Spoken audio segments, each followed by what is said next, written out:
Assalamualaikum warahmatullahi wabarakatuh.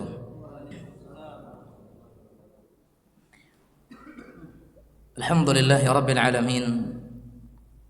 Wa sallallahu wa sallam wa barak ala nabiyyina wa habibina wa sayyidina wa syafi'ina wa qudwatina Muhammad ibn Abdullah al-mab'uth rahmatan lil alamin. Salawatu rabbih wa salamuhu wa barakatuhu alaihi wa ala alihi wa sahbihi wa man sara ala nahjihi wa tamassaka bi sunnatihi wa iktafa atharahu ila yaumiddin wa sallama tasliman katsira. Qala Allah azza wa jalla: Ya ayyuhalladzina amanu taqullaha haqqa tuqatih wa la tamutunna illa wa antum muslimun. Fa inna ahsanal kalami kalamullah wa khairal hadi hadi Muhammadin sallallahu alaihi wasallam wa syarrul umuri muhdatsatuha fa inna kulla muhdatsatin bid'ah wa kulla bid'atin dhalalah wa kulla dhalalatin finnar wal iyadhu billah. Kaum muslimin muslimat, saudara-saudari, ikhwan dan akhwat yang dirahmati oleh Allah Subhanahu wa taala, hendaknya setiap insan dan setiap muslim setiap detik dan menitnya dan setiap waktunya selalu dan senantiasa mengagungkan, memuji, menyanjung Allah Subhanahu wa taala yang telah memberikan kepada dirinya nikmat. Karena seorang hamba tidak akan pernah lepas dari yang namanya karunia Allah Subhanahu wa taala dan pemberian.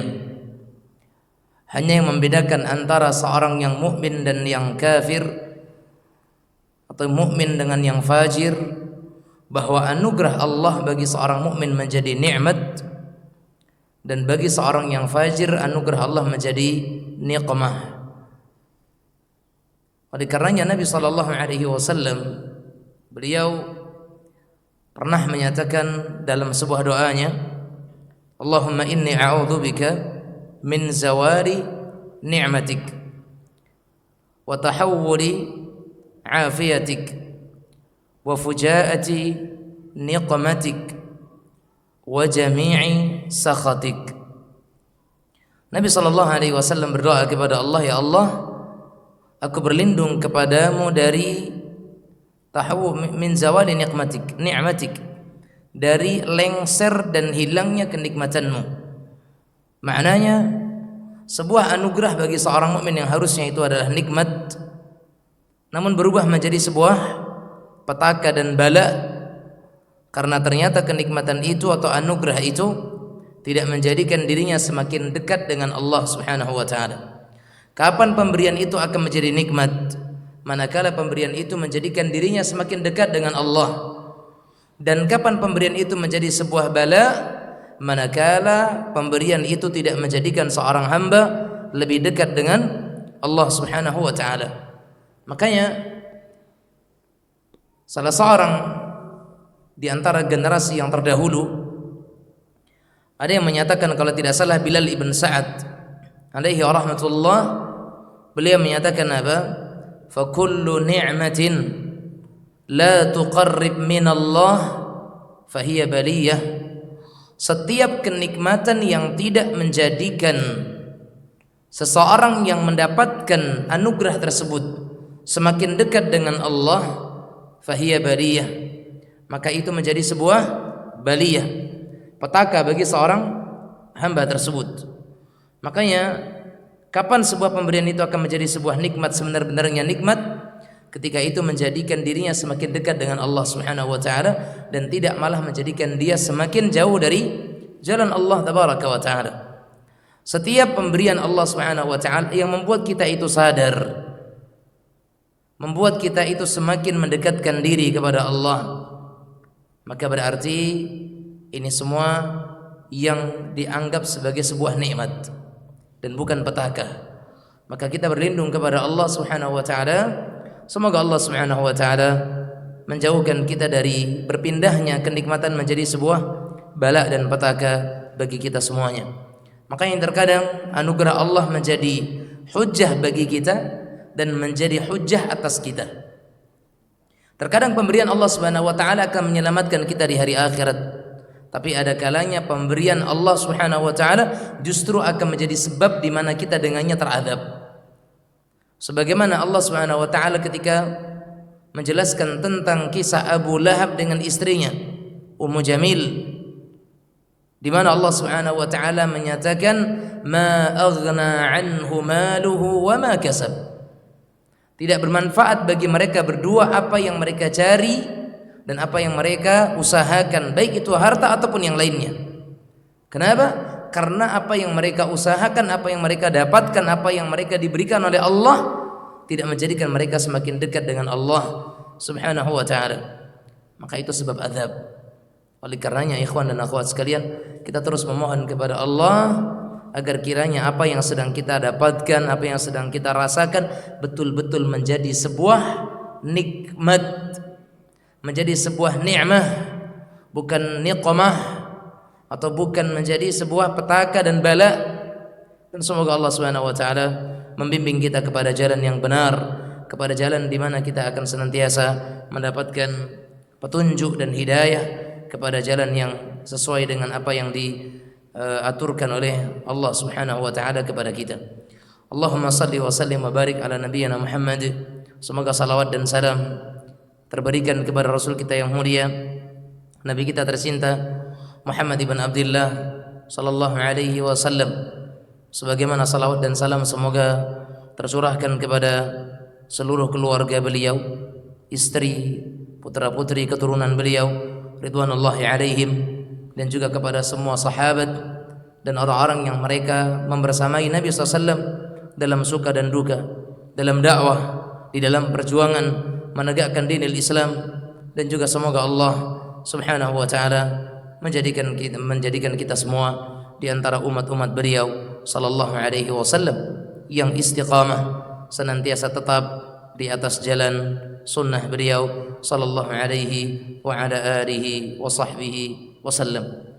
Kaum muslimin muslimat yang dirahmati oleh Allah tabaraka wa taala, bahasan kita insyaallah pada kesempatan malam yang mulia ini melanjutkan dalam pembahasan kitab Ahadithul Iman, dan kita masuk kepada hadis yang ketiga insyaallah di dalam hadis Wafdu Abdul Qais, hadis tentang utusan Abdul Qais.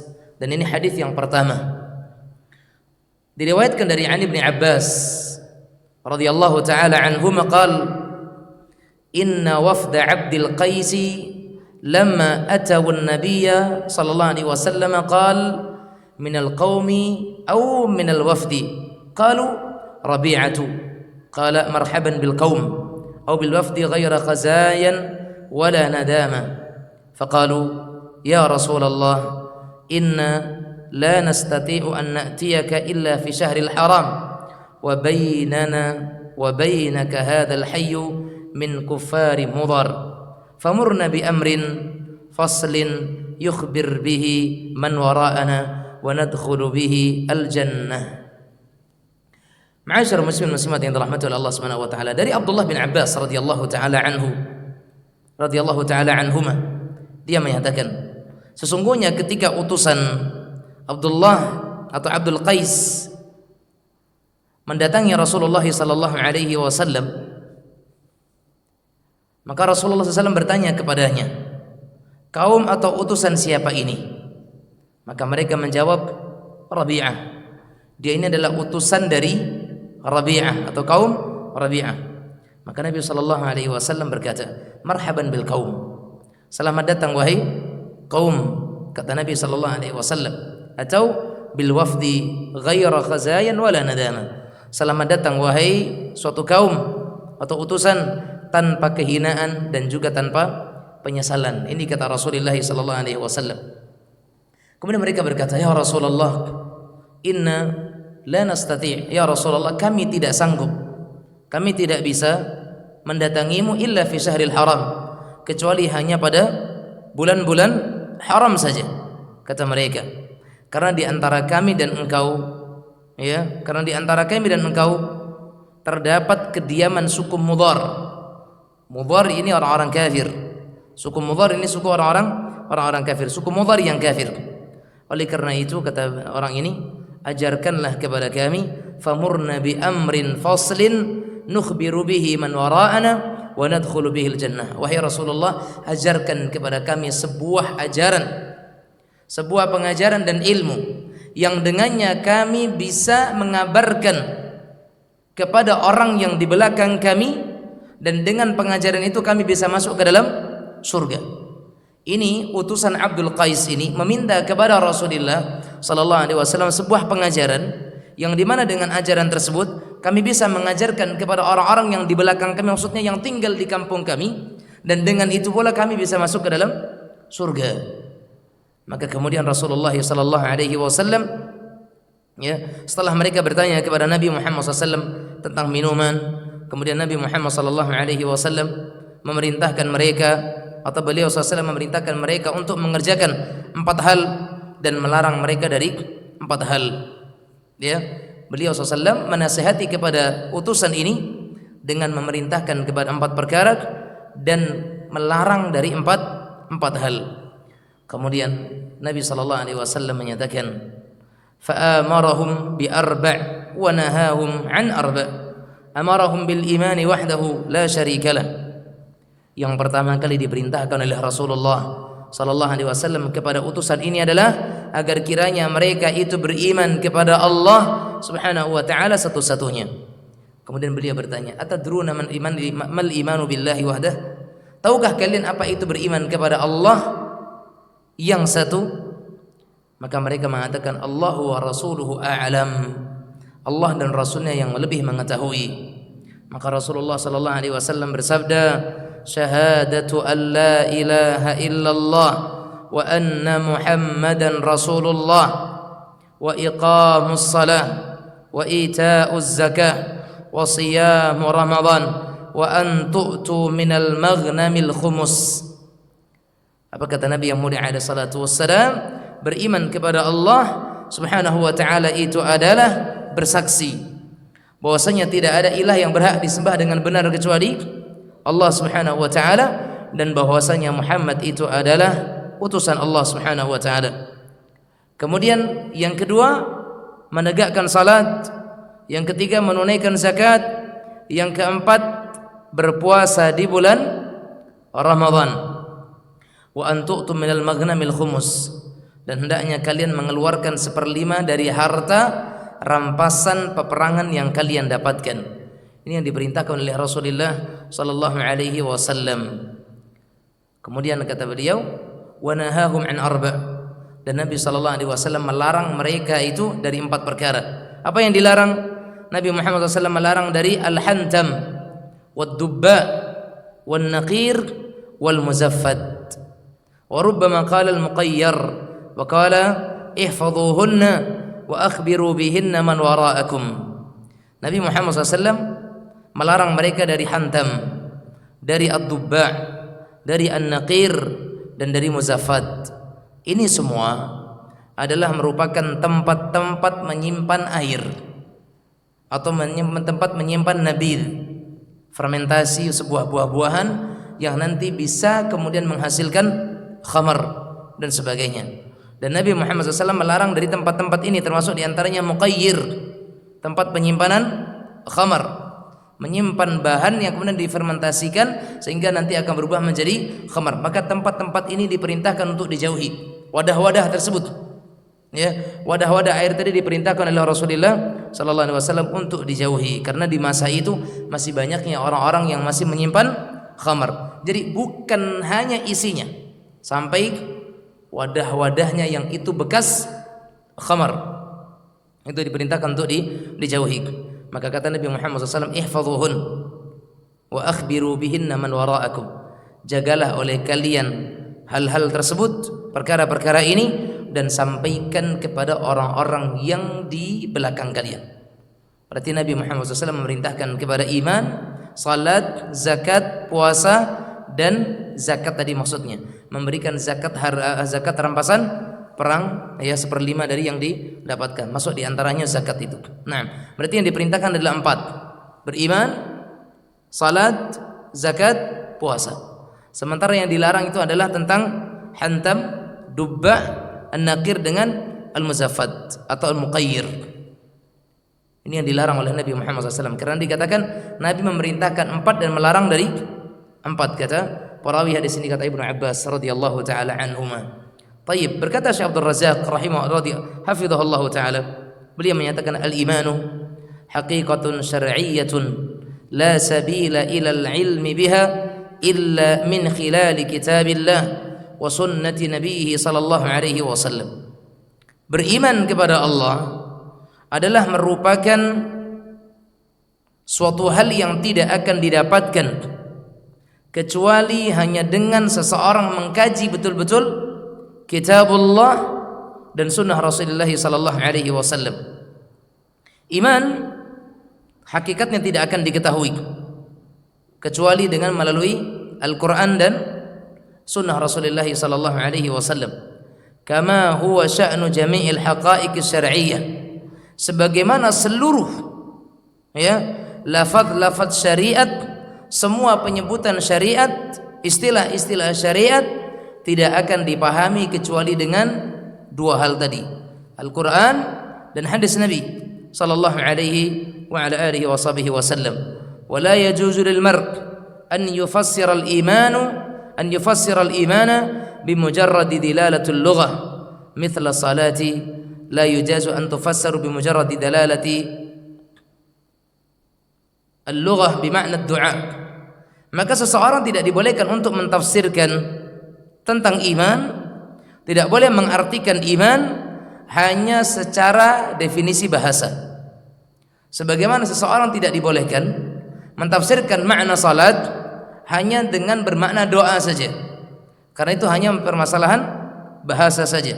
Akan tetapi seseorang itu harus betul-betul menafsirkan makna semua itu, makna iman, makna salat, makna zakat, makna puasa, makna semua istilah-istilah syariat dengan dalil-dalil yang ada di dalam Al-Qur'an dan sunnah Rasulullah sallallahu alaihi wa ala alihi wa sahbihi wasallam. Karena apa kata Allah Subhanahu wa taala, "Ma kunta tadri mal kitab walal iman, walakin ja'alnahu nuran nahdi bihi man nasha'u min ibadina." Kata Allah Subhanahu wa taala, dan demikianlah kami wahyukan kepadamu wahai Muhammad ruhan min amrina, ya, Al-Qur'an dengan perintah kami. Ma kunta tadri mal kitab walal iman, sesungguhnya engkau tidak mengetahui apa itu Alkitab Al-Qur'an dan apa itu iman. Walakin ja'alnahu nuran nahdi bihi man nasha'u min ibadina, akan tetapi kami jadikan Al-Qur'an itu cahaya yang dengan itu kami memberi petunjuk kepada siapa dari hamba kami yang kami kehendaki. Berarti di sini Allah jelas mengatakan apa? Ja'alnahu nuran nahdi bihi man nasha'u min ibadina. Kami jadikan dengan Al-Qur'an ini orang-orang mendapatkan hidayah. Berarti jalan hidayah tidak bisa didapatkan kecuali dengan mempelajari kitabullah, Al-Qur'anul Karim. Dan Al-Qur'anul Karim tidak akan bisa ditafsirkan kecuali dengan hadis. Ada enggak yang bisa mentafsirkan Al-Qur'an tanpa hadis? Ada enggak yang bisa memahami Al-Qur'an tanpa hadis? Mustahil. Bahkan semua rukun Islam itu dijelaskan di dalam hadis, tidak dijelaskan di dalam Al-Qur'an. Iya, perintahnya ada dalam Al-Qur'an, ada. Perintah salat banyak, perintah zakat na'am, perintah puasa iya, perintah haji ada. Tapi bagaimana sifat puasa? Di mana kita dapat? Puasa itu menahan makan dari terbitnya fajar sampai terbenamnya matahari. Itu di mana kita dapat? Hanya di hadis. Salat misalkan Allah Subhanahu wa taala memerintahkan salat dalam banyak ayat, wa aqimis salata li dzikri wa aqimus salah alladziina yuqimuna salah wa yuqimus salah. Banyak sekali ayat tentang salat. Hafidhu 'ala salawati wa salatil wusta. Semuanya memerintahkan, memuji, menganjurkan, menyebutkan tentang keutamaan salat. Tapi bagaimana salat yang diinginkan oleh Allah dan Rasulnya sallallahu alaihi wasallam? Hal itu hanya akan kita dapatkan di dalam hadis. zakat. Allah hanya mengatakan wa atuz zakah wa atu haqqahu yawma hasadih. Ya. Kata Allah Subhanahu wa taala, innamas shadaqatu lil fuqara'i wal masakin wal 'amilina 'alaiha wal mu'allafati qulubuhum wa fir riqabi wal gharimina wa fi sabilillahi wa ibnis sabil. Tapi bagaimana zakat, ketentuannya seperti apa, syarat-syaratnya apa? Hanya kita dapatkan di dalam hadis. Haji, wa atimmul hajja wal umrata lillah. Sempurnakanlah haji dan umrah untuk Allah. Yang menyempurnakan hajinya bagaimana?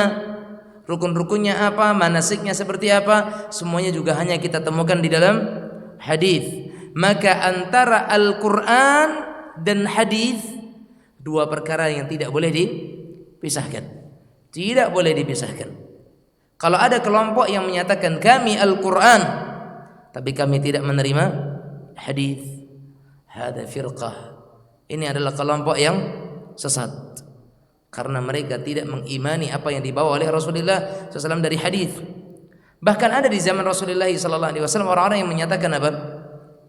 Ma wajadna fi kitabillahi ittaba'na. Ya, ma wajadna fi kitabillahi ittaba'na wa ma laysa minhu, ya, apa yang kami temukan di dalam Al-Quran itu yang akan kami ikuti, dan apa yang kami tidak temukan dalam Al-Quran maka itu tidak akan pernah kita taati, kata mereka.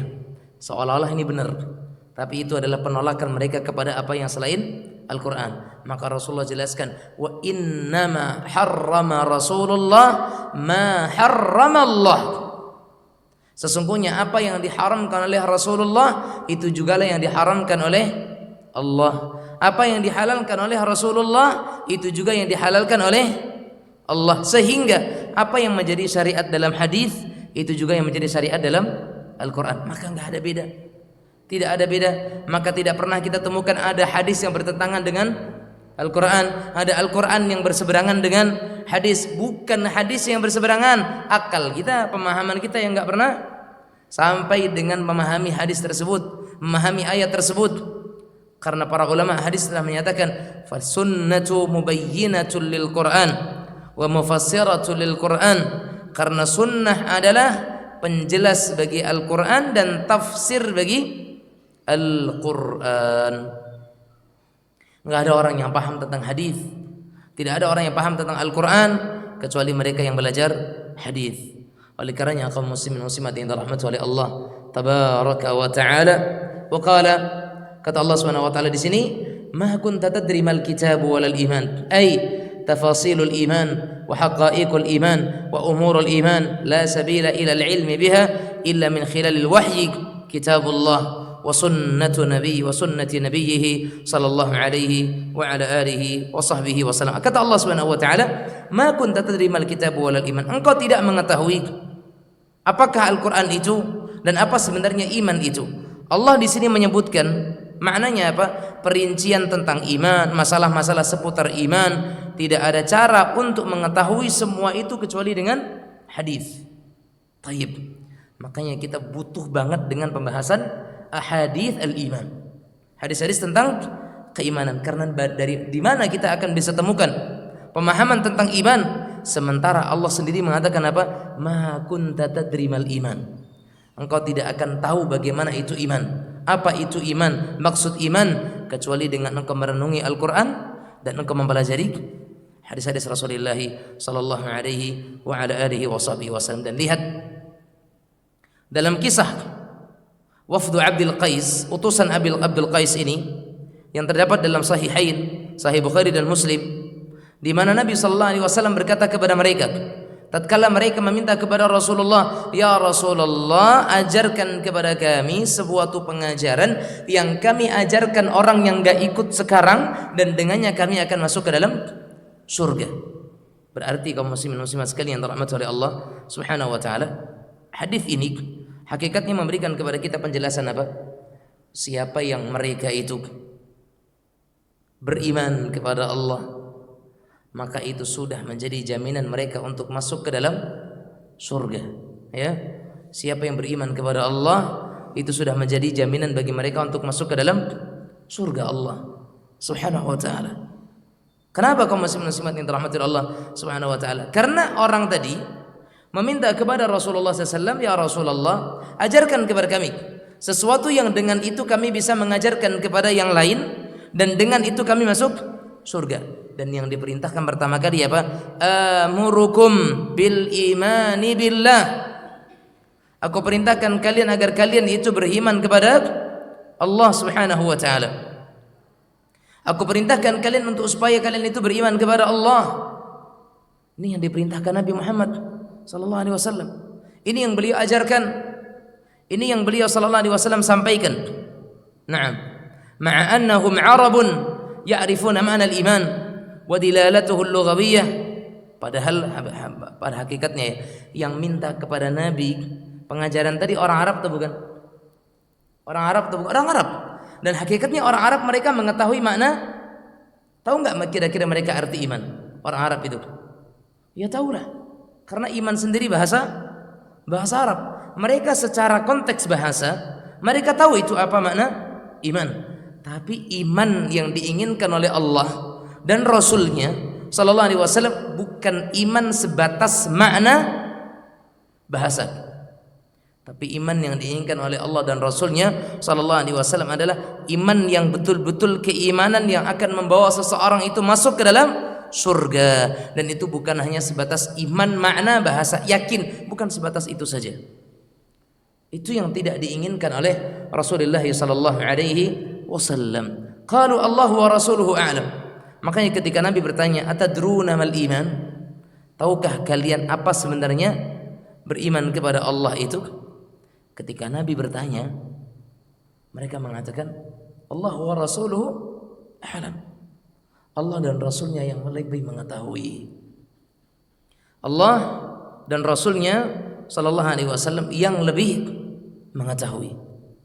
Maka akhirnya kaum muslimin muslimat yang dirahmati Allah Subhanahu wa taala, li'anna al-qauma yudrikuna anna al-imana wahyullahi wa tanziluh. Karena mereka itu sadar bahwa iman itu adalah wahyu yang Allah turunkan, sehingga tidak dapat diketahui oleh akal nih. Orang-orang Arab dahulu ketika mereka bertanya kepada Nabi, mereka itu sadar betul, sekalipun mereka paham bahasa Arab, tapi mereka tidak bisa memahami iman dengan akal. Iman tidak bisa dipahami dengan akal saja, tapi iman akan dipahami dengan apa? Dalil. Dengan kitabullah dan sunnatu Rasulillah sallallahu alaihi wa ala alihi wa sahbihi wasallam, ya. Sehingga keimanan ini tidak akan bisa didapatkan kecuali hanya dengan seseorang mempelajari kitabullah dan sunnah Rasulillah sallallahu alaihi wa ala alihi wa sahbihi wasallam. Maka ketika mereka kemudian bertanya kepada Nabi SAW, apa itu iman? Kita ingat di hadis yang kedua kemarin, ketika Jibril datang kepada Nabi Muhammad SAW bertanya kepada Nabi Muhammad, atadri akhbirni anil iman, kabarkan kepadaku tentang keimanan. Maka Nabi mengatakan apa? An tu'mina billah wa malaikatihi wa kutubihi wa rasulihi, ya, wal yaumil akhir, wa tu'mina bil qadari khairihi wa syarrihi, ya. Maka dalam hadis Nabi Muhammad SAW menafsirkan dan penjelasan terkait dengan makna iman. Dan ketika Nabi Muhammad SAW menafsirkan makna iman, maka beliau SAW menyebutkan amalan-amalan zahir seperti salat, zakat, puasa. Ini amalan zahir dan itu sebagai bukti keimanan, ya. Iman itu harus dipahami dengan benar dengan Al-Quran dan hadis. Tapi iman juga harus ditampakkan dengan amaliyah zahirah, amal secara zahir. Tayyib. Makanya kata Nabi kita yang mulia alaihi salatu wassalam, ya, al-imanu an tu'mina billah, beriman kepada Allah, beriman kepada malaikat, kitab-kitab, rasul-rasul, hari akhir dan takdir, ya kan? Ini semuanya beriman atau iman. Dan ilmu yang berkaitan dengan iman dan segala yang menjadi perincian tentang iman hanyalah dapat diketahui di dalam wahyu Allah, dalam Al-Quran dan dalam hadis Nabi sallallahu alaihi wa ala alihi wa sahbihi wasallam. Makanya faddinu lillah, karena agama ini milik Allah subhanahu wa ta'ala. Dan Allah subhanahu wa ta'ala berfirman, al-yawma akmaltu lakum dinakum wa atmamtu 'alaikum ni'mati. Nah, ini dia. Wa raditu lakumul Islam madina. Satu-satunya agama yang diridhai oleh Allah adalah agama Islam ini. Tidak ada agama yang diridhai oleh Allah selain daripada Islam. Ya, wa man yabtaghi ghairal islami dinan falan yuqbala min wa huwa fil akhirati minal khasirin. Dan siapa yang mencari agama selain Islam, maka tidak akan diterima darinya, dan dia di akhirat nanti di hari kiamat akan menjadi termasuk orang-orang yang rugi. Inna dina 'indallahil Islam. Agama di sisi Allah itu hanyalah Islam. Dan banyak lagi ayat-ayat yang lain yang menunjukkan keimanan itu adalah Islam. Makanya kaum muslimat yang dirahmati Allah Subhanahu wa taala, ketika disebutkan dengan Islam saja, maka maknanya juga iman. Ketika disebutkan iman saja, itu juga bermakna Islam. Tapi kalau disebutkan Islam dan iman berbarengan, maka Islam itu makna tersendiri, iman makna tersendiri. Dialah dua istilah yang dikatakan idza iftaraqa ijtama' wa idza ijtama'a iftaraq. Ketika dia disatukan akan berpisah, ketika dipisahkan akan menyatu. Ya. Antara Islam dan iman, ketika dia disatukan dalam sebuah penyebutan, berarti Allah inginkan makna Islam tersendiri, makna iman tersendiri. Tapi ketika disebutkan Islam saja, berarti Islam di situ mencakup iman. Ketika disebutkan iman saja, berarti iman di situ maksudnya di dalamnya adalah Islam. Nah, jadi kaum muslimat rahimanillah wa iyyakum, ketika disebutkan iman, makanya dia adalah Islam. Dan ketika disebutkan Islam, dia adalah iman. Walihada ahlu sunnati wal jamaah, kana ahlu sunnati wal jamaah fi hadzal bab wa fi umumi abwabid din mulazimina li kitabillah wa sunnati rasulih alaihi salatu wassalam mu'tasimina bil wahyi nazil min Allah subhanahu. فكان ذلك سبب نجاتهم وفلاحهم وسعادتهم في الدنيا والآخرة ومن كان مستمسكا بالوحي لن يضل ولن يزيغ كما قال عليه الصلاة والسلام تركت فيكم إن تمسكتم به لم تضلوا كتاب الله وسنتي. Oleh karena itu, dan dengan demikianlah sebab ahlu sunnah wal jamaah berkomitmen untuk berpegang teguh kepada wahyu Allah, baik itu Al-Quran ataupun hadis Nabi Muhammad sallallahu alaihi wasallam. Karena wahyu Allah itu dua. Wahyu Allah itu dua, Al-Quran dan hadis. Ya, jadi hadis juga wahyu Allah, Al-Quran juga wahyu Allah. Maka para penghafal Al-Quran dan hadis diistilahkan dengan hafizul. Penghafal Quran dan hadis disebut dengan hafizul wahyain. Penghafal dua wahyu. Wahyu Al-Quran dan wahyu hadis. Kenapa disebut wahyu? Siapa yang mengatakan hadis itu wahyu? Nah, yang menyebutkan hadis itu wahyu adalah Allah sendiri. Karena Nabi Muhammad SAW tidak berbicara atas dasar hawa nafsunya, tapi semua yang keluar dari lisan Rasulullah Muhammad sallallahu alaihi wasallam adalah wahyun yuha, wahyu yang diwahyukan kepada beliau sallallahu alaihi wasallam. Berarti hadis adalah wahyu, Al-Quran adalah wahyu. Makanya penghafal Al-Quran dan hadis hafizul wahyain, penghafal dua wahyu. Oleh karenanya ma'asyiral muslimat yang dirahmati Allah Subhanahu wa taala, ahlu sunnati wal jamaah mereka berpegang dengan Al-Quran dan hadis Nabi Muhammad SAW. Ya, fi umumi abwabid din, di dalam semua permasalahan agama. Di dalam semua permasalahan agama, ahlu sunnati wal jamaah mereka berpegang kepada Al-Quran dan hadis, Al-Quran dan hadis dalam semua permasalahan agama. Mu'tasimina bil wahyi nazil min Allah subhanahu.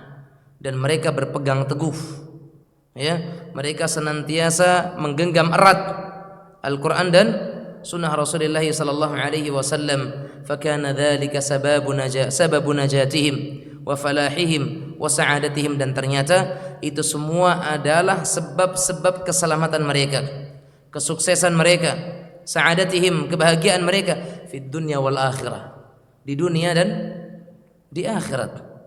Ya, di dunia dan di akhirat. Wa man kana mustamsikan bil wahyi, dan siapa yang berpegang teguh kepada wahyu Allah Subhanahu wa taala, yang lan yadhilla wa lan yazigha, dia tidak akan pernah sesat dan juga tidak akan pernah tergelincir.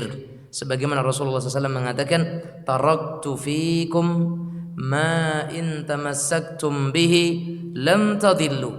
Aku tinggalkan di tengah-tengah kalian sesuatu, jika kalian berpegang teguh dengannya, kalian tidak akan tersesat. Kata Rasulullah SAW, kitab Allah wa sunnati, yaitu Al-Quran dan sunnahku, kata beliau sallallahu alaihi wasallam. Makanya bapak-bapak dan ibu sekalian ya, kaum muslimin muslimat yang dirahmati Allah, para sahabat dahulu, mereka sedikit pun tidak pernah menyelisihi Rasulullah SAW. Para sahabat, mereka tidak pernah mau menyelisihi Rasulullah SAW dalam masalah akhirat agama, ya, bahkan dalam masalah dunia sekalipun. Mereka itu tidak mau menyelisihi Rasulullah sallallahu alaihi wasallam. Lihat perkataan Umar ketika beliau hendak mencium Hajar Aswad. Apa yang beliau katakan ketika itu? Wallah inni la a'lamu annaka hajara, falawla anni ra'aitu Rasulullah sallallahu alaihi wasallam qabbalak ma qabbaltuk. Kata Umar, demi Allah, aku sadar bahwa sesungguhnya engkau ini tidak lain kecuali dari sebuah batu saja. Enggak, ubahnya sebuah batu saja. Kalaulah bukan karena aku melihat Rasulullah SAW menciummu, maka aku enggak sudi untuk menciummu. Ngapain cuma batu? Ya. Tapi kenapa kemudian kita disyariatkan mencium Hajar Aswad? Karena Rasulullah menciumnya. Ya, karena Rasulullah menciumnya. Dan dia adalah satu-satunya sunnah yang ketika ada yang mengerjakan, maka semua orang dimanapun tidak ada yang bisa mengerjakan. Ya enggak? Pernah saya bertanya kepada sebagian jamaah, sebutkan satu sunnah. Ketika ada yang sedang mengerjakan, maka tidak ada orang yang lain yang bisa mengerjakan dimanapun itu. Sempat bingung. Sempat bingung. Ya enggak? Dan jawabannya adalah mencium Hajar Aswad. Emang bisa sekali mencium berdua? Enggak bisa. Makanya ketika sedang ada yang mencium, enggak ada orang lain yang bisa mengamalkan sunnah tersebut. Satu-satunya sunnah yang ketika sedang ada yang mengerjakannya, tidak ada seorang pun yang bisa mengerjakan sunnah tersebut, itu mencium Hajar Aswad. Dan itu menjadi sunnah Nabi SAW, karena Nabi Muhammad SAW mengerjakannya, mengamalkannya. Makanya kata Umar, kalaulah bukan karena aku pernah melihat Rasulullah menciummu, aku enggak sudi untuk mencium. Berarti yang mereka lakukan sebatas karena Rasulullah pernah melakukan dan mengerjakannya. Begitu standar para sahabat radhiyallahu anhum ajma'in. Masuk waktu ya? Kita dengarkan adzan isya terlebih dahulu. Wassallallahu wasallam ala nabiyina Muhammad wa ala alihi wa sahbihi wasallam.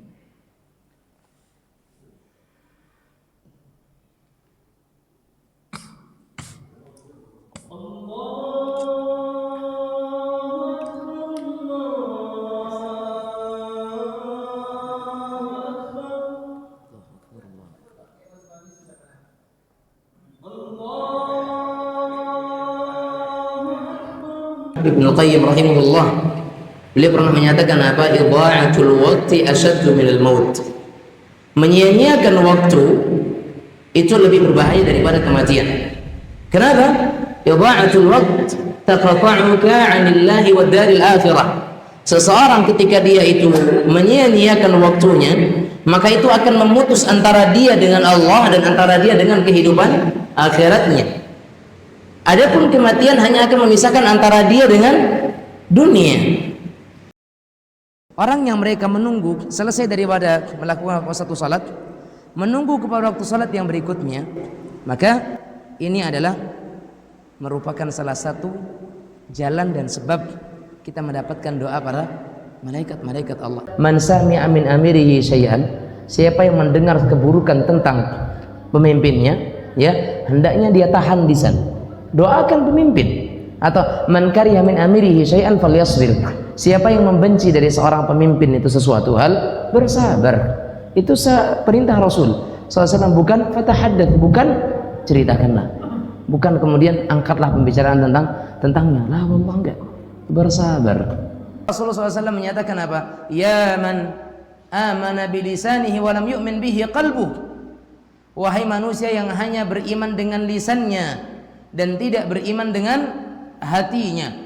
Kenapa? Adanya orang-orang yang hatinya itu masih kufur, tapi lisannya mengatakan dirinya beriman. Seperti orang-orang munafikin, orang-orang munafik yang menyembunyikan kekufuran, menampakkan keimanan. Simak kajiannya sesaat lagi.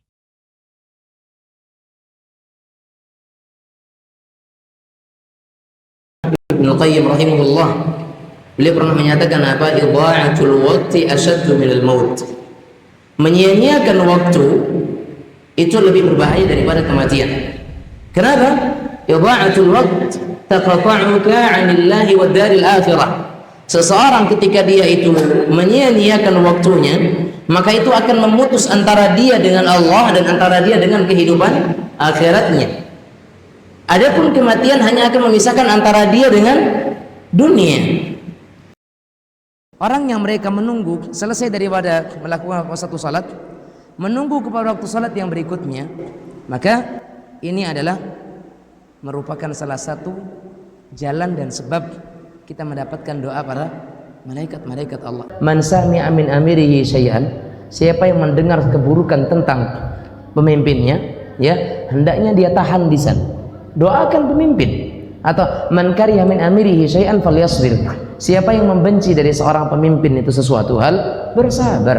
Itu perintah Rasul SAW. Bukan fatahaddath, bukan ceritakanlah. Bukan kemudian angkatlah pembicaraan tentangnya. Lah wallah enggak. Bersabar. Rasulullah SAW menyatakan apa?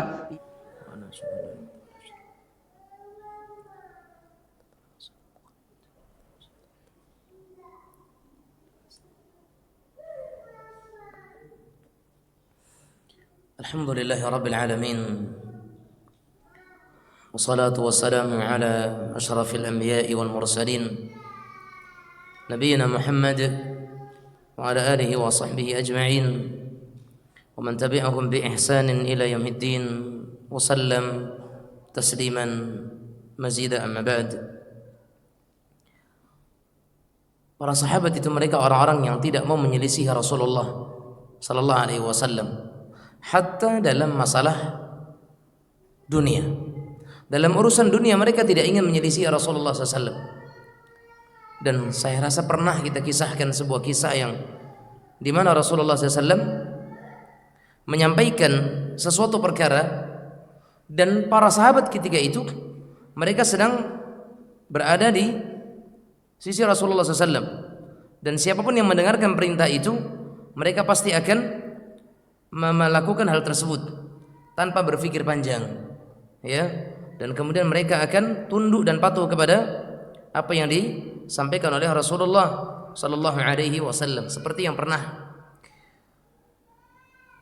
terjadi kepada Abdullah bin Mas'ud radhiyallahu anhu kalau tidak salah. Ketika Nabi Muhammad sallallahu alaihi wasallam sedang di masjid seperti ini, tiba-tiba ada dua orang yang cekcok, berantem di masjid, ya.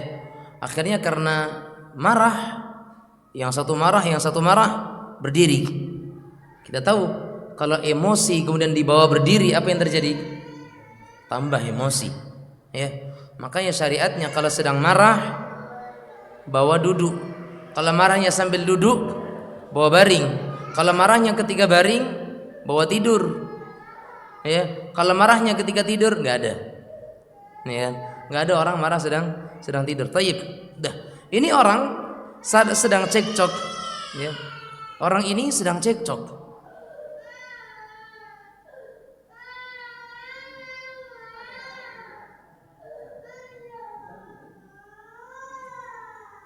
Taib. Orang ini berdua sedang berantem, sedang cekcok. Maka akhirnya ketika kemarahan mereka memuncak dan kemarahan mereka semakin tinggi dan keduanya berdiri, maka Rasulullah SAW mengatakan apa? Duduk semuanya. Rasulullah mengatakan apa? Semuanya duduk. Padahal semuanya duduk di sini yang disuruh siapa? Siapa yang disuruh duduk semuanya di sini? 2 orang tadi yang sedang berantem karena mereka sampai berdiri.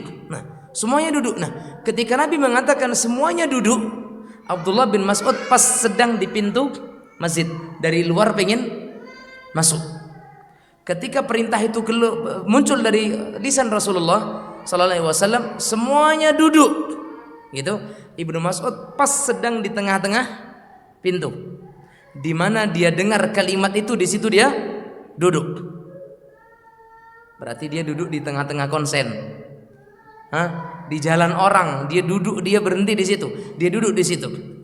Ketika dilihat oleh Nabi Muhammad SAW, Nabi mengatakan, Abdullah bin Mas'ud, ngapain kau duduk di situ?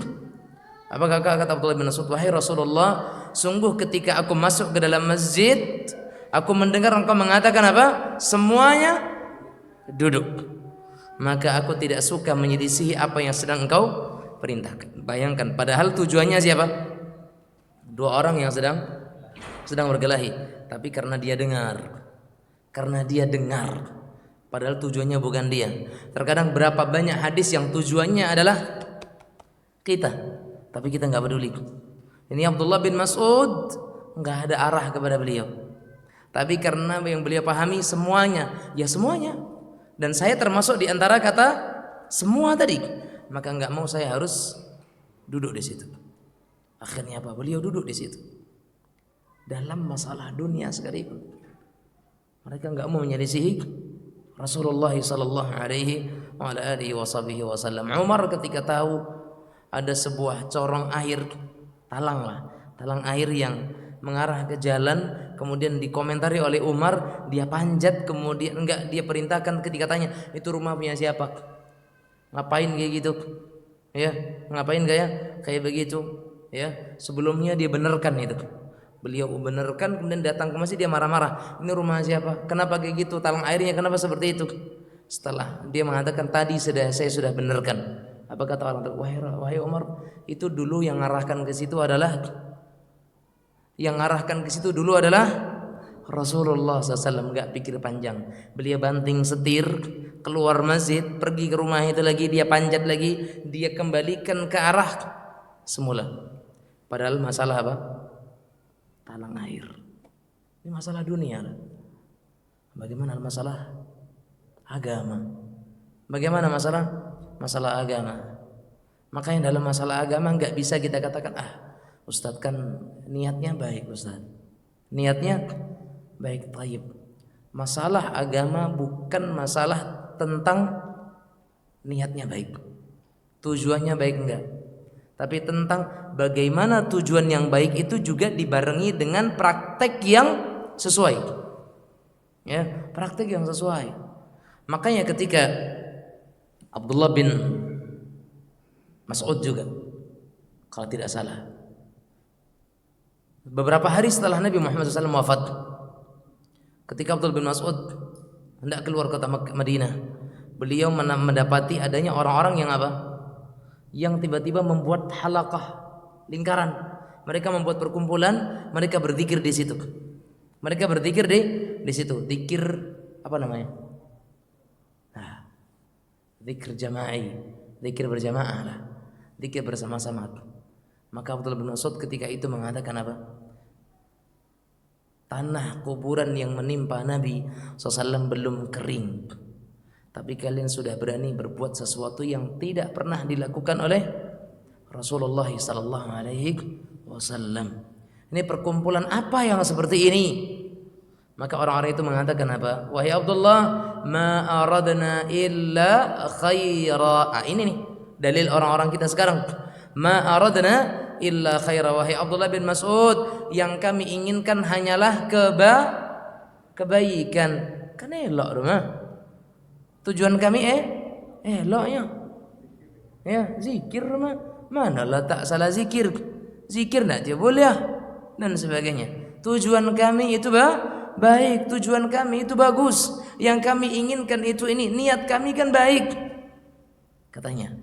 Maka Abdullah bin Mas'ud mengatakan, kam min muridin lil khairi lan yusibah. Berapa banyak orang yang punya tujuan baik tapi dia tidak berhasil mendapatkan kebaikannya itu.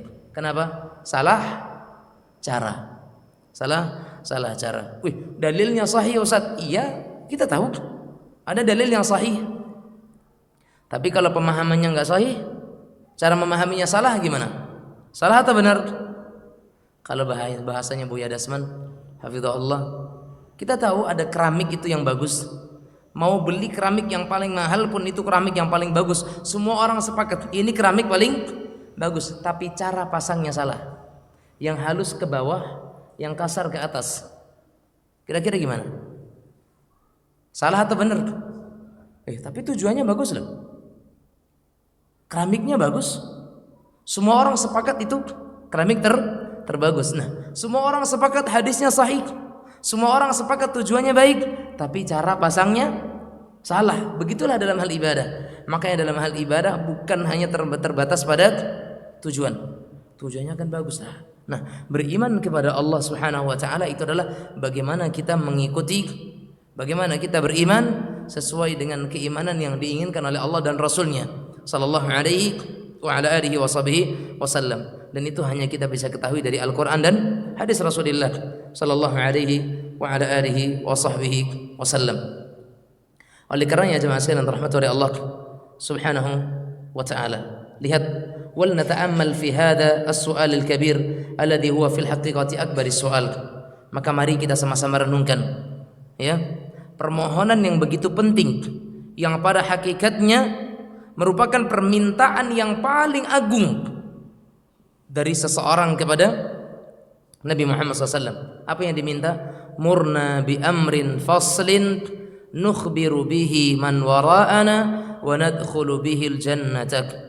Ya Rasulullah, ajarkan kepada kami suatu amalan pemisah antara hak dengan yang batil yang dapat kami ajarkan kepada orang-orang yang di kampung kami dan kami bisa masuk surga dengannya.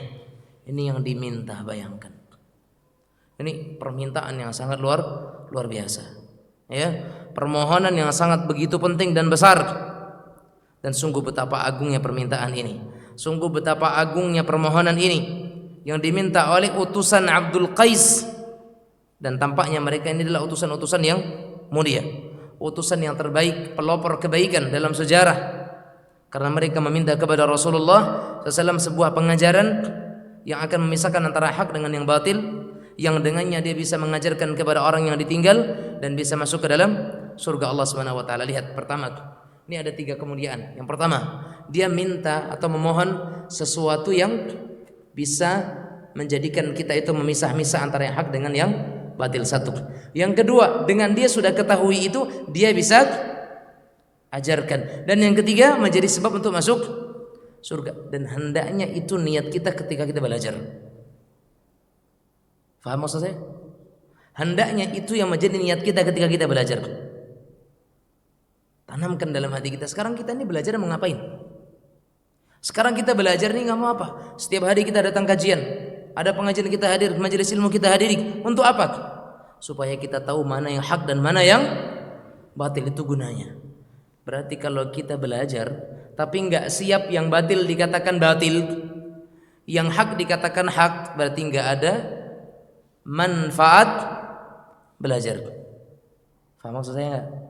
Kalau ada orang yang belajar terus nggak disiap dikatakan Pak itu salah Pak, itu nggak boleh, dia nggak siap untuk dikatakan salah, berarti belum, hakikatnya dia belum belajar. Ya, karena kalau orang belajar itu pasti siap untuk disebut salah, itu namanya belajar. Makanya orang yang belajar, hakikat dari mana ta'allum, belajar itu adalah bagaimana kita itu bisa mengerti mana yang hak dan mana yang batil, mana yang benar, mana yang salah. Yang benar kita pilih, kita amalkan, yang salah kita pilih untuk kita tinggalkan. Ini manfaat belajar, itu satu. Yang kedua apa? Untuk kemudian diajarkan. Untuk kemudian diajarkan. Kita punya ilmu, jangan cuman mentok sampai kepada kita. Terus gimana Ustaz, kita belum bisa ceramah? Setidaknya Anda ceramah kepada istri Anda, ceramah kepada suami, ceramah kepada anak-anak, kepada cucu, kepada keluarga, kepada grup, kepada teman. Tetap ada peluang dakwah bagi kita, ya atau tidak? Pasti ada. Allah nggak pernah menutup peluang dakwah dari siapapun, nggak pernah. Semua kita itu punya peluang dakwah. Memang dakwah tidak selamanya harus dalam konteks ceramah, tapi peluang dakwah selalu ada. Dakwah dalam grup bisa. Dakwah dalam grup apalagi banyak banget. Anda punya grup kan? Bahkan sering kita lihat izin left grup karena HP sudah hang, karena banyaknya grup, ya enggak? Ya kan? Begitu. Rata-rata orang banyak grup keluarga, grup ini, grup ini, grup ini, grup ini. Ya kan? Grup masjid terkadang udah banyak yang diikuti. Masjid ini ada grup, masjid sana grup tahsin lagi, grup dakwah lagi, grup keluarga lagi, grup rombongan touring, grup apa lagi? Semuanya ada grup. Nah, ini kenapa kita nggak jadikan sebagai peluang dakwah? Ya kan? Makanya niatkan belajar pertama untuk kita bisa membedakan antara yang hak dengan yang batil. Yang kedua untuk kita ajarkan, kita sampaikan, kita dakwahkan, kita sebarkan ini. Karena para sahabat itu dulu, ya, ditawari oleh Rasulullah SAW, siapa yang mau ngambil dariku ilmu, kemudian dia amalkan dan dia sampaikan kepada orang yang mau mengamalkan. Maksudnya apa? Ajarkan. Siapa yang berdiri ketika itu? Abu Hurairah radhiyallahu anhu. Dan itu tawaran Nabi. Berarti Nabi menawarkan, satu, belajar, kedua, diamalkan atau diajarkan dan diamalkan. Nah, ketiga-tiganya juga ada di sini. Permintaan tadi, ya Rasulullah, murna bi amrin faslin nukhbiru bihi man wara'ana wa nudkhilu bihi al-jannata. Ya Rasulullah, tolong ajarkan kepada kami suatu amalan yang akan memisahkan antara yang hak dengan yang batil. Itu tujuan kita belajar. Kemudian kami bisa mengajarkan kepada orang-orang yang di kampung kami. Berarti Anda yang hari ini belajar, sampaikan kepada yang tidak belajar. Apa yang kemudian yang ketiga? Wa nadkhulu bihil jannah, dan kami bisa masuk surga karenanya. Dengan cara apa? Yo diamalkan. Kan begitu? Berarti tujuan kita belajar untuk mengangkat kebodohan, untuk bisa beramal dengan amalan yang benar, dan untuk bisa mengembangkan dakwah. Ya, karena perintah Allah, ud'u ila sabili rabbik. Ajaklah manusia kepada jalan Allah. Dan Allah juga mengatakan, wal takum minkum ummah yad'una ilal khair wa ya'muruna bil ma'ruf wa yanhauna 'anil munkar. Amar ma'ruf nahi munkar. Apa itu amar ma'ruf nahi munkar? Ya dakwah. Kata Allah, kuntum khaira ummah ukhrijat linnas ta'muruna bil ma'ruf wa tanhauna 'anil munkar. Yaitu dakwah. Wa man ahsanu qawlan mimman da'a ila Allah wa 'amila salihan. Dan siapa yang lebih baik perkataannya ketimbang yang mereka mengajak manusia untuk kepada Allah dan beramal saleh. Tentunya mereka bisa dakwah karena ada ilmu. Setelah mereka dakwahkan, mereka beramal saleh dengan ilmunya. Inti kita belajar tiga tadi. Ngangkat kebodohan, bisa beramal dengan ilmu, dan bisa mendakwahkan ilmu tersebut. Makanya kata Allah Subhanahu wa taala, illal ladzina amanu wa 'amilus shalihat wa tawasaw bil haqqi wa tawasaw bis sabr. Ini juga tiga tadi. Illal ladzina amanu, kecuali orang-orang yang beriman. Dari mana kita bisa beriman kalau enggak berilmu? Enggak mungkin. Kemudian wa 'amilus shalihat, bagaimana bisa beramal saleh kalau tidak punya ilmu? Wa tawasaw bil haqqi wa tawasaw bis sabr, bagaimana bisa berdakwah dan bersabar dalam dakwah kalau bukan dengan ilmu? Berarti memang berilmu untuk tahu yang benar dan yang salah, untuk kemudian diamalkan dan untuk kemudian didakwahkan, sehingga dengan itu semuanya bisa menjadikan kita itu masuk ke dalam surga Allah Subhanahu wa taala. Oleh karenanya jemaah sekalian yang dirahmati oleh Allah Subhanahu wa taala, lihat bagaimana Nabi Muhammad SAW mengajarkan di sini jawaban yang sangat luar biasa dan memberikan jawaban yang sangat agung kepada orang yang memohon pengajaran kepada Nabi kita sallallahu alaihi wasallam. Sedikit faedah yang saya bisa sebutkan terakhir sebelum kita buka tanya jawab, bahwa siapapun yang diminta untuk memberikan nasihat, maka tetap kita berikan nasihat. Jangan pernah kita mengatakan, oh saya nggak berhak untuk menasehati. Iya, setidaknya kalaupun nasihat itu bukan untuk dia, maka jadikan nasihat yang kita keluarkan pertama kali adalah untuk diri kita sendiri. Baik. Karena Nabi kita Muhammad SAW menyatakan, hakul muslim alal muslim sit. Hak seorang muslim kepada muslim yang lain adalah 6. Dalam riwayat lain dikatakan 5. Di antaranya apa? Idza stansahaka fansah lahu. Kalau mereka itu meminta kepadamu nasihat, maka nasihati. Masa iya seorang ustaz minta nasihat? Apa salahnya? Bahkan terkadang seorang ustaz enggak selalu menasihati, bahkan dia sangat butuh untuk dinasihati. Ya, begitulah. Maka kita pun kalau ada datang seseorang, akhi, bang, kasih nasihat lah bang. Dewa, cuma ada enang mau dan sebagainya. Jangan. Kalau dia minta nasihat, kita nasihati. Ya, mungkin dengan kita berikan muqaddimah ya. Mungkin nasihat bukan dalam rangka untuk mengajari, tapi untuk sama-sama. Nasihat untuk saya, nasihat untuk engkau. Setidaknya kita berikan nasihat ittaqillah, untuk senantiasa menjaga nilai-nilai ketakwaan kepada Allah Subhanahu wa ta'ala. Ya kan? Dan itu hak. Apa yang dimaksud hak? Kalau kita diminta, ya kita wajib untuk memberikannya. Itu nasihat. Makanya Nabi sallallahu alaihi wasallam di sini ketika diminta oleh sahabat, ya Rasulullah, murna bi amrin faslin. Ya Rasulullah, tolong ajarkan kepada kami. Maka Nabi selalu memberikan pengajaran. Itu Rasul kita sallallahu alaihi wa ala alihi wa sahbihi wasallam. Mudah-mudahan bermanfaat. Silakan kalau ada pertanyaan. Barakallahu fikum. Silakan. Ya.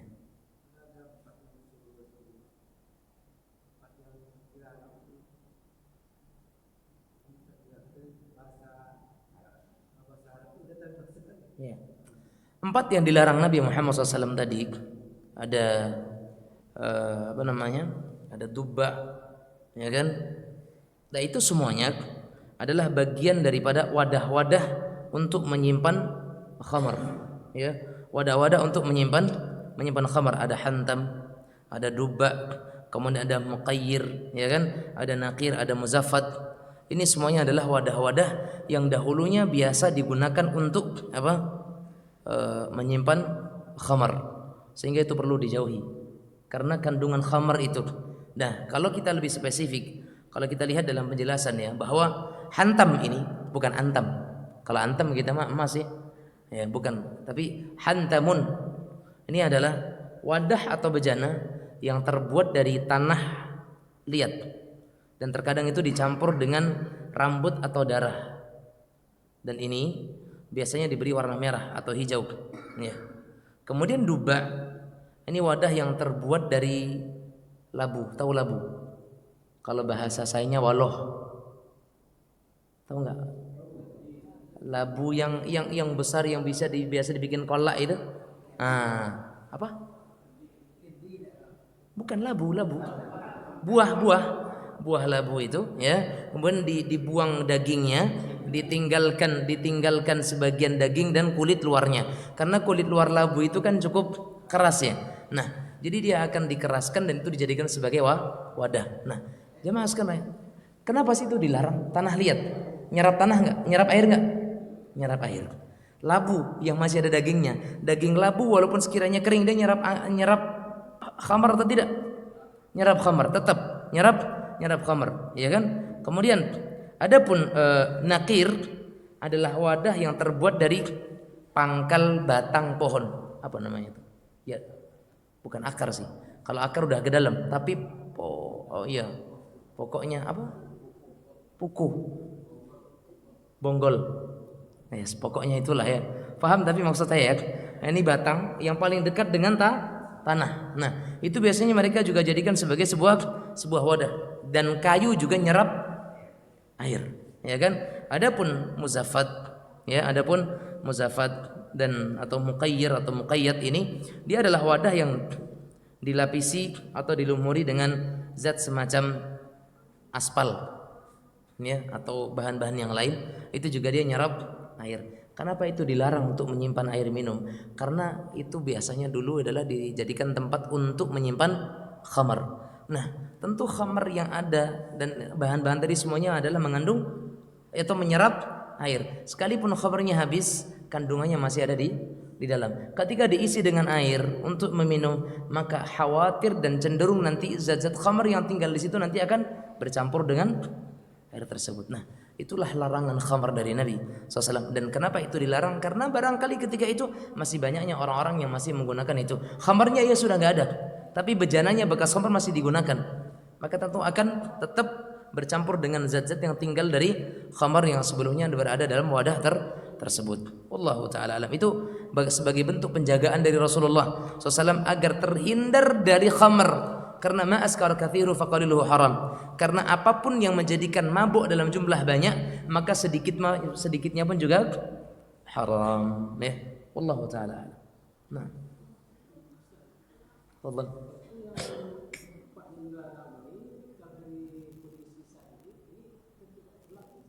Tidak. Karena larangan ini kata para ulama memang dari sisi wadahnya, bukan dari sisi isinya. Kalau dahulu sebagian orang mengisi itu isi terkadang dengan nabil, ya, dan itu adalah campuran kurma dengan tepung atau kurma dengan yang lainnya. Kalau untuk isinya nggak jadi masalah. Yang dilarang adalah dalam konteks wadahnya itu. Nah, adapun di zaman kita sekarang mungkin sudah tidak ada, maka tidak termasuk dalam larangan tersebut. Iya.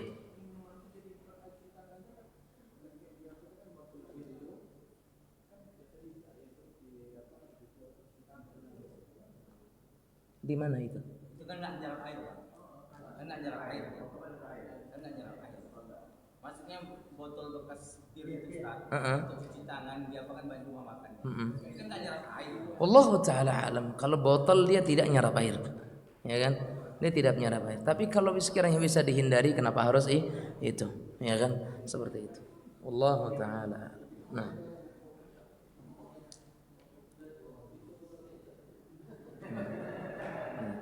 Awalnya ya, aslinya botol kecap, diganti merek lain. Allah Ta'ala alam. Ada yang lain? Cukup? Baik, Bapak Ibu sekalian yang dirahmati Allah Subhanahu wa taala, insyaallah taala kita lanjutkan pada pertemuan berikutnya باذنillah dengan kita coba mengambil faedah yang bisa dicerna dari hadis tersebut dari wafdu Abdul Qais atau utusan dari Abdul Qais ini. Dan pada intinya beliau mencantumkan hadis ini karena perintah yang diajarkan Nabi Muhammad SAW atau yang diperintahkan oleh Nabi yang pertama kali adalah wa amurukum bil imani billahi wahdah, dan aku perintahkan kalian untuk kalian beriman kepada Allah yang satu. Makanya itu adalah hadis-hadis keimanan. Dan konteks tadi yang kita jelaskan adalah keimanan kita tidak akan bisa memahaminya kecuali dengan dua sebab, Al-Quran dan hadis Nabi sallallahu alaihi wasallam. Dan yang ketiga, jangan pernah menyelisihi Rasulullah sallallahu alaihi wasallam dalam semua perkara. Jangankan dalam masalah agama dan akhirat, dalam masalah dunia pun para sahabat dahulu mereka tidak mau menyelisihi Rasulullah sallallahu alaihi wasallam. Wallahu taala alam. Semoga Allah Subhanahu wa taala menjadikan pertemuan ini pertemuan yang berkah, dan semoga Allah Subhanahu wa taala mengumpulkan kita bersama kembali di lain kesempatan, kalau tidak untuk di dunia, semoga Allah kumpulkan kita di dalam surga Allah Subhanahu wa taala. Allahumma amin. Hadza wa sallallahu wa sallam ala nabiyyina wa habibina Muhammad wa ala alihi wa sahbihi wa sallam. Walhamdulillahi rabbil alamin.